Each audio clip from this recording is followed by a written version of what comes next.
कैसे हो दोस्तों? स्वागत है आपका आपके यूट्यूब चैनल ड्रीम ऑफिसर पर। दोस्तों, जैसा कि आप सभी को पता है, हमारे चैनल द्वारा डेली आपके लिए हिंदी का प्रैक्टिस सेट डाला जाता है। क्योंकि हिंदी का पोर्शन जो है आपका, ये समझ लीजिए यूपी पुलिस कांस्टेबल के लिए एक रीढ़ की हड्डी का काम करता है। जिसने हिंदी अच्छे से कर ली उसका सिलेक्शन पक्का है। तो इसीलिए इसी को बहुत ही अच्छे से मजबूत करने के लिए डेली आपके लिए हिंदी का प्रैक्टिस सेट डाला जाता है। तो यही आज का आपका 24वां प्रैक्टिस सेट है। उसी क्रम में चलिए शुरू करते हैं आज का प्रैक्टिस सेट।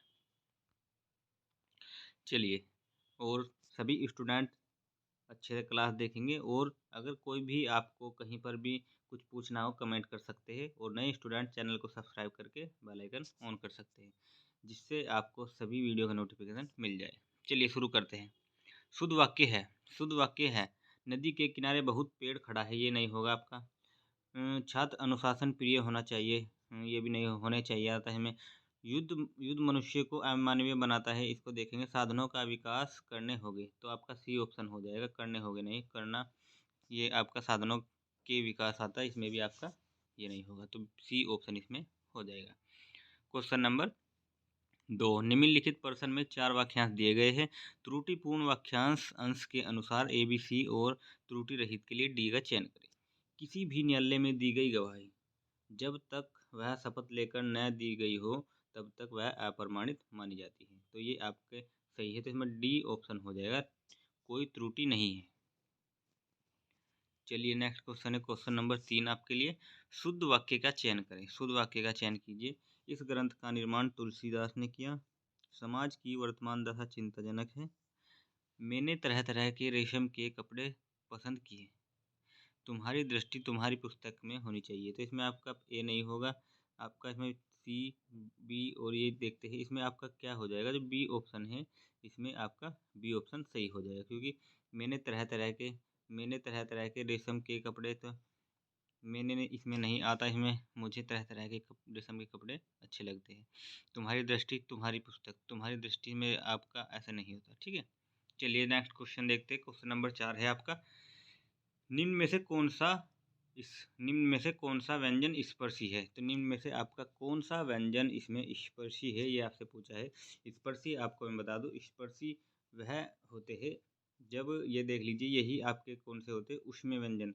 जब हम जिनका उच्चारण करते हैं तो हमारे अंदर से फेफड़ों से गर्म हवा निकलती है। तो स, है, स, ये सभी इसमें आ जाते हैं। तो इसमें आपका है ऑप्शन हो जाएगा।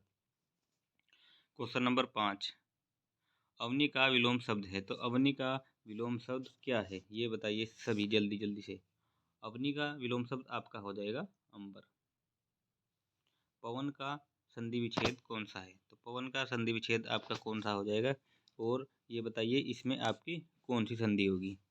तो इसमें आपका पवन का हो जाएगा पो प्लस वन, और इसमें हो जाएगी आपका कौन सी संधि? बताइए बताइए।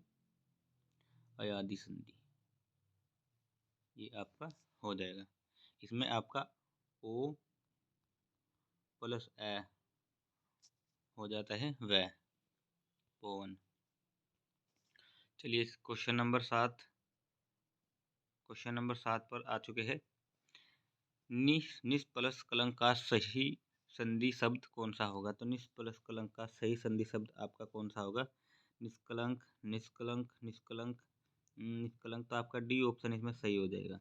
ठीक है, तो इसमें डी आपका हो जाएगा निष्कलंक। ये जो आपका अनुनासिक का चिन्ह होता है, ये आपका स में बदल जाता है। क्वेश्चन नंबर 8, जुगुप्सा किस रस का स्थायी भाव है? तो जुगुप्सा किस रस का स्थायी भाव है, बताइए। जुगुप्सा जो आपका है वो विभत्स रस का स्थायी भाव है। चलिए नेक्स्ट क्वेश्चन करते हैं। क्वेश्चन नंबर 9 है आपका। शुद्ध वाक्य का चयन करें। शुद्ध वाक्य का चयन कीजिए। माता पिता की सुसु माता पिता की सुरक्षा करनी चाहिए। तूफान आने का संदेह है। अनेक अनेक निरपराधी दंड के भोगी हुए। इसके एकमात्र 2 कारण हो सकते हैं। तो ये आपके लिए दिए गए हैं। तो इनमें से पूछा गया है कि शुद्ध इसमें से छांटना है। आपका कौन सा है क्वेश्चन नंबर 9 का? तो इसमें आपका जो होगा, माता पिता की शुश्रूषा करनी चाहिए, तो ये नहीं होगा। माता पिता की सेवा करनी चाहिए। तूफान आने का संदेह है, तो तूफान इसमें आने का संदेह नहीं होता, इसमें आशंका होगी। ठीक है, ये आपका नहीं होगा। ये आपका अनेक निरपराधी दंड के भागी हुए, तो ये आपका इसमें हो जाएगा। इसके मात्र 2 कारण है, ये भी आपका नहीं होगा, तो सी ऑप्शन इसका हो जाएगा। Question number 10। क्वेश्चन नंबर 10 क्या है? किस वर्ण का उच्चारण स्थान कंठ तालु है? तो किस वर्ण का आपका उच्चारण स्थान कंठ तालु है? तो इसका आ जाएगा ए। कंठ और तालु से यह दोनों से बोला जाता है ए। अगर आपको समझ नहीं आता तो आप एक बार उसका उच्चारण करके अगर देखते हैं तो आपको जगह समझ आ जाती है, जब 4-5 बार उसका उच्चारण करते हैं। चलिए नेक्स्ट क्वेश्चन, क्वेश्चन नंबर 11। करपट का तद्भव रूप है। तो करपट का तद्भव रूप क्या है? करपट किसको कहा जाता है? करपट को कह देते हैं हम, बताइए करपट का तद्भव रूप क्या है? चलिए हम ये बता देते हैं, कपड़ा आपका करपट का तद्भव रूप हो जाएगा। क्वेश्चन नंबर 12 आ चुका है आपका। क्वेश्चन नंबर 12 है, काहेरी नाली नलिनी तू कुम्हालिनी तेरे ही नाली सरोवर पानी पंक्ति के रचनाकार कौन है? तो ये किनके द्वारा लिखी गई है? 12वें क्वेश्चन में आपसे यह पूछा गया है। तो ये जो आपकी लिखी गई है, ये आपकी लिखी गई है कबीरदास जी द्वारा। ठीक है, कबीरदास जी द्वारा ये लिखी गई है। चलिए नेक्स्ट क्वेश्चन, मुकुंद मुकुंद किसका पर्यायवाची है? मुकुंद किसका पर्यायवाची शब्द है? 13वां क्वेश्चन, मुकुंद किसका पर्यायवाची शब्द है, ये बताइए। विष्णु का, शिव का, सूर्य का या कामदेव का? तो जो ये मुकुंद आपका पर्यायवाची शब्द है वो है किसका? Vishnu ji. Question number 14। Question number 14 है, वनिता का प्रयोग किस अर्थ में होता है? तो वनिता का प्रयोग आपका किस अर्थ में होता है? जंगल में, स्त्री में या पुस्तक में या व्यवसाय में? ये आपको बताना है। तो आप देख रहे हैं कि ये एक आपका स्त्रीलिंग है, तो इसीलिए इसका जो होता है ये आपका स्त्री में इसका प्रयोग होता है। शहद शब्द है, शहद शब्द है, ये आप बताइए शहद शब्द कैसा है? तत्सम है या तद्भव है, देशज है या आगत है? बताइए। तो ये आपको मैं बता दूं, ये आपका आगत है, आगत शब्द हो जाता है। ये आगत शब्द कौन से होते हैं? आगत शब्द वे होते हैं जो हिंदी में अनेक शब्द जो विदेश से मिले, ठीक है, परस्पर संपर्क में आने के कारण यह प्रचलित यहाँ पर हो गए, तो ऐसे शब्दों को यहाँ पर कहा जाता है आगत। क्वेश्चन नंबर 16, निरामिष किसे कहते हैं? तो निरामिष किसे कहेंगे, बताइए। निरामिष आपका किसे कहते हैं? निरामिष कहेंगे मांस रहित भोजन। निर प्लस मिश, मिश माने मांस, समझ लीजिए। क्वेश्चन नंबर 17 सॉरी, राष्ट्रवादी कवि रामधारी सिंह दिनकर को उर्वशी के लिए ज्ञानपीठ पुरस्कार किस वर्ष प्रदान किया गया? तो ये आपके लिए बहुत ही अच्छा क्वेश्चन है, ऐसा क्वेश्चन आपका आ जाता है। रामधारी सिंह दिनकर जी को उर्वशी के लिए ज्ञानपीठ पुरस्कार किस वर्ष मिला? तो ये मिला आपका 1972 में। चलिए नेक्स्ट क्वेश्चन देखते हैं। क्वेश्चन नंबर 18 है आपका, आचार्य रामचंद्र शुक्ल का निबंध संग्रह है। तो आचार्य रामचंद्र शुक्ल जी का जो इनमें दिए गए हैं, इनमें से कौन सा निबंध उनके द्वारा लिखा गया है? माटी के फूल, चिंतामणि, क्षण बोले, कर्ण कर्ण मुस्काए, आलोक पर्व। तो इसमें जो आपका हो जाएगा, इसमें आचार्य रामचंद्र शुक्ल जी द्वारा चिंतामणि लिखा गया है। क्वेश्चन नंबर 19, हिंदी गद्य शिक्षण की पाठ योजना में उद्देश्य कथन आता है। हिंदी गद्य शिक्षण की पाठ योजना में उद्देश्य कथन आता है। तो कौन सा इसमें उद्देश्य कथन आपका आता है? इसमें आपका आता है प्रस्तावना प्रश्न के पश्चात। इसमें प्रस्तावना जो होती है वो प्रश्न के पश्चात होती है। क्वेश्चन नंबर आपका आ गया है 20, आदिकाल की रचना है। आदिकाल की रचना कौन सी है? खरखावट, अखरावट, छत्रसाल, दीपशिखा, खुमान रासो। ये आपके लिए ऑप्शन है। तो जो इसमें आपका सही आंसर जो हो जाएगा, इसमें सही आंसर आपका हो जाएगा खुमान रासो, ये आपका सही आंसर है। ठीक है, चलिए अब नेक्स्ट क्वेश्चन देखते हैं। नेक्स्ट क्वेश्चन है आपका क्वेश्चन नंबर 21 पर हम आ चुके हैं। बहुत ही अच्छे आप तैयारी में लग रहे हैं। क्वेश्चन नंबर 21 है, बताइए तो अब।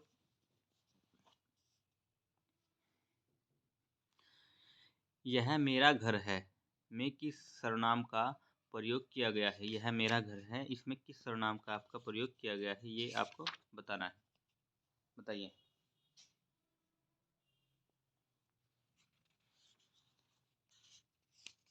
तो जो इसमें आपका सही आंसर जो इसमें होने वाला है, चलिए पहले आप ही बता दीजिए, हम तो आपको बता ही देंगे। ये आपके कुछ ऐसे ही सिंपल सिंपल क्वेश्चन हैं जिनका आपसे आंसर किया जा रहा है। तो जो इसमें आपका आंसर होने वाला है, आंसर इसमें 21वें क्वेश्चन का आपका हो जाएगा। कौन सा, बताइए। यह मेरा घर है में किस सर्वनाम का प्रयोग किया गया है, ये आपसे क्वेश्चन है। तो इसमें जो आपका आंसर होने वाला है, इसमें आपका आंसर हो जाएगा ए, क्योंकि इसमें क्या किया जा रहा है, संकेत किया जा रहा है कि ये मेरा घर है, यह मेरा घर है, ये इसमें बताया जा रहा है। चलिए नेक्स्ट क्वेश्चन है आपका, वचन कितने प्रकार के होते हैं। तो वचन आपके कितने प्रकार के होते हैं, ये बहुत अच्छा क्वेश्चन है, सभी स्टूडेंट बताए। तो वचन आपके कितने होते हैं, दो होते हैं, एक वचन और बहुवचन, ये आपका हो जाएगा आंसर। चलिए next question, question number 23 question क्या है आपका, निश्चयवाचक सर्वनाम को जाना जाता है। निश्चयवाचक सर्वनाम को जाना जाता है किससे, बताइए किससे निश्चयवाचक सर्वनाम को जाना जाता है। इसमें आपका कौन सा हो जाएगा, संकेतवाचक, इसमें आपका आंसर हो जाएगा। चलिए नेक्स्ट क्वेश्चन देखते हैं। क्वेश्चन नंबर है आपका 24, विश्वामित्र शब्द में कौन सा समास है। तो विश्वामित्र शब्द में कौन सा आपका समास है 24वें में, आपका कर्मधारय समास, द्विगु समास या बहुब्रीहि समास या द्वंद्व समास, ये आपको बताना है। तो इसमें आपका क्या हो जाएगा, इसमें आपका जो होने वाला है ये है आपका बहुब्रीहि समास, क्योंकि विश्वामित्र तो ये इसमें इसमें तीसरा कोई अन्य पद प्रधान है, ठीक है। तो इसमें आपका ऐसा हो जाएगा विश्वामित्र का बहुब्रीहि समास। चलिए नेक्स्ट क्वेश्चन देखते हैं, क्वेश्चन नंबर 25। क्वेश्चन नंबर 25 है आपका, वाक्यों में से कौन सा मिश्रित वाक्य है। तो वाक्यों में कौन सा मिश्रित वाक्य है, सभी सभी सभी ने महाप्रतापी राजा भोज का नाम सुना है। वह कौन सा मनुष्य है जिसने महाप्राणी राजा भोज का नाम न सुना हो। महाप्रतापी राजा भोज का नाम किसने नहीं सुना है, कोई नहीं। तो इनमें से बताना है कि कौन सा इसमें आपका मिश्रित वाक्य है। क्वेश्चन नंबर 25 का, 25वें का बताइए सभी स्टूडेंट, क्या इसमें आपका आंसर आने वाला है। तो इसमें जो आपका आंसर हो जाएगा मिश्रित वाक्य, देख लीजिए पहला भी आपका सिंगल में ही आपका पूरा पूरा वाक्य एक ही उसमें है, तो ये जो आपका हो जाएगा बी ऑप्शन इसका सही हो जाएगा। वह कौन सा मनुष्य है, ये आपका होगा जिसने, ये जिसने द्वारा जोड़ दिया गया है, जिसने महाप्रतापी राजा भोज का नाम ना सुना हो। चलिए नेक्स्ट क्वेश्चन, क्वेश्चन नंबर आ गया आपका 26, हिंदी हिंदी किस भाषा परिवार की भाषा है। तो हिंदी किस किस भाषा परिवार की भाषा है, द्रविड़, ऑस्ट्रिक, बहुरूपीय या चीनी तिब्बती। तो ये आपको बताना है 26वें का, क्या आपका आंसर हो जाएगा। तो ये हिंदी है, ये आपकी द्रविड़ द्रविड़ परिवार की एक भाषा थी, जो अब आप द्वारा सभी द्वारा बोली जा रही है। क्वेश्चन नंबर 27 आ गया है, हिंदी के अलावा कौन सी भाषा देवनागरी लिपि में लिखी जाती है। तो हिंदी से अलग कौन सी भाषा है जो आपकी देवनागरी लिपि में लिखी जाती है, तो वो है आपकी मराठी।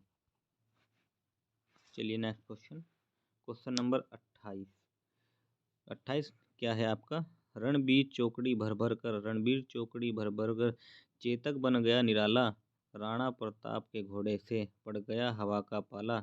उपरोक्त में किस रस का प्रयोग किया गया है, वीर रस, करुण रस, श्रृंगार रस या हास्य रस। तो ये आपको बताना है 28वें में आपको जो आपके ने पंक्ति सुनी है उसमें ही पता लग रहा होगा कि वीरता की बातें की जा रही है, तो इसमें आपका वीर रस हो जाएगा। अब आपके 29 से 31 तक क्वेश्चन है गद्यांश के। चलिए देखते हैं। साक्षरता का अर्थ है अक्षर ज्ञान होना, दूसरे शब्दों में पढ़ने लिखने की क्षमता होना ही साक्षरता है। आज की दुनिया में सामान्य ज्ञान का बहुत महत्व है। इससे युक्त व्यक्ति को ही सफलता मिल सकती है। अनपढ़ व्यक्ति ज्ञान और जानकारी के अर्थात भंडार से वंचित रह जाता है। वह कुएं के मेंढक समान अपनी संकीर्ण दुनिया में ही कैद रह जाता है। वह न तो अधिकारियों का सही प्रयोग कर सकता है, न ही जन सामान्य के लिए उपलब्ध सुख सुविधाओं का लाभ उठा सकता है। जब आज व्यक्ति का साक्षर होना अनिवार्य है, निरक्षरता एवं निर्गुण बन गया है। इसलिए आजकल हर कोई पढ़ना लिखना चाहता है। सरकार तथा समाज की ओर से देश के हर नागरिक को साक्षर बनाने के लिए प्रयास किए जा रहे हैं। इसके लिए सभी संस्थानों पर स्कूल खोले गए हैं। इस हर बालक को साक्षर बनाने के लिए अभियान चलाए गए हैं। इस नए कार्य में जनता की भागीदारी आवश्यक है। 21वीं सदी में भारत का हर नागरिक साक्षर हो जाए तो यह हमारी महान उपलब्धि है। तो इसमें बहुत ही अच्छा इसमें आपको गद्यांश दिया गया है। देखते हैं क्वेश्चन इससे जुड़े। साक्षरता का अर्थ है, तो साक्षरता का अर्थ इसमें आपसे पूछा गया है साक्षा होना, अक्षर का ज्ञान होना। तो इसमें क्या है आपका अक्षर का ज्ञान होना। अनपढ़ व्यक्ति किसके समान है? कुएं के मेंढक के समान। इसमें आपको अभी बताया गया था कि किसके समान, कुएं के मेंढक के समान हो जाएगा।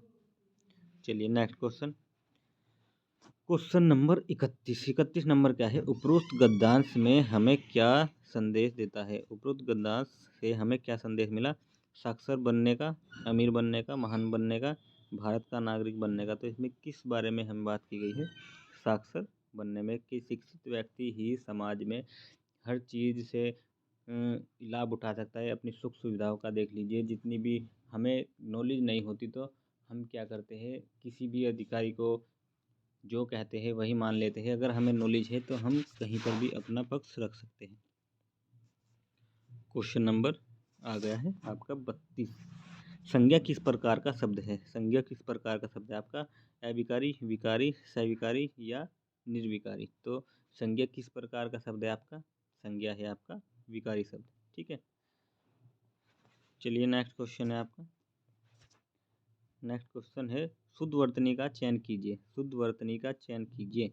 परिणति, परिणति, परिणति या परिणति, ये आपके लिए दिए गए हैं। तो इसमें आपका कौन सा हो जाएगा? परिणति ऐसे लिखा जाता है। ये ऑप्शन आपका सही हो जाएगा। Question number 34। जिस छंद को कवि अपनी इच्छानुसार घटा बढ़ाकर रचना करता है उस छंद को कहते हैं। जिस छंद में जो कवि है वो अपने अनुसार घटा बढ़ाकर रचना कर सकता है उसको कौन सा छंद कहते हैं? ये आपसे क्वेश्चन किया गया है।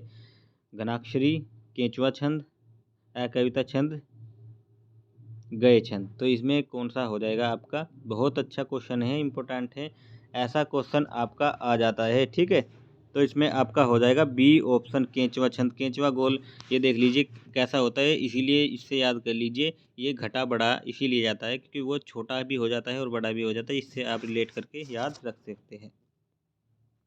चलिए नेक्स्ट क्वेश्चन। क्वेश्चन नंबर आ गया है आपका 35। लालटेन शब्द निम्न वर्गों में से किस वर्ग में आता है?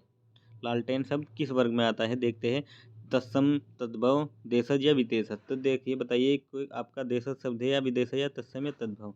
तो ये आपका विदेशज शब्द है, ये विदेश से लिया गया है लालटेन। ठीक है, चलिए क्वेश्चन नंबर 36। आंशिक शब्द, आंशिक शब्द में प्रत्यय क्या है? तो आंशिक में कौन सा अपना का प्रत्यय है? आंशिक, तो इक या क्या है? तो ये आपके बताइए कौन सा इसमें 36वें में आपका हो जाएगा? तो इसमें आपका हो जाएगा इक, आंशिक। Question number 37। अशोक के फूल के रचनाकार है? हजारी प्रसाद द्विवेदी, सूरदास, अप्रिय लगना या जयशंकर प्रसाद। अशोक के फूल का बता दीजिए कौन है? तो अशोक के फूल 1000 रुपये के किलो आते हैं, तो हजारी प्रसाद जी ने ही इसको लिखा है। ऐसे रिलेट करके आप भी याद कर सकते हैं। क्वेश्चन नंबर 38 पर आ चुके हैं हम। हमने कुछ एक्स्ट्रा क्वेश्चन लिए ही आपके लिए, जिससे आपका और अच्छे से रिवीजन हो जाए। बुढ़ापा एक प्रकार का अभिशाप है। रेखांकित शब्द की संज्ञा बताइए। जो आपका रेखांकित शब्द दिया गया है, इसमें बताना है कि ये क्या है। ये जातिवाचक है या भाववाचक है या व्यक्तिवाचक है या समूहवाचक है। तो ये एक भावना है हमारे कि बुढ़ापा एक बहुत ही बेकार अवस्था है, तो इसमें आपका ये भाव हम अपने व्यक्त कर रहे हैं। क्वेश्चन नंबर 39 आ गया है। जगन्नाथ शब्द में सही संधि है। जगन्नाथ में आपकी कौन सी सही संधि है?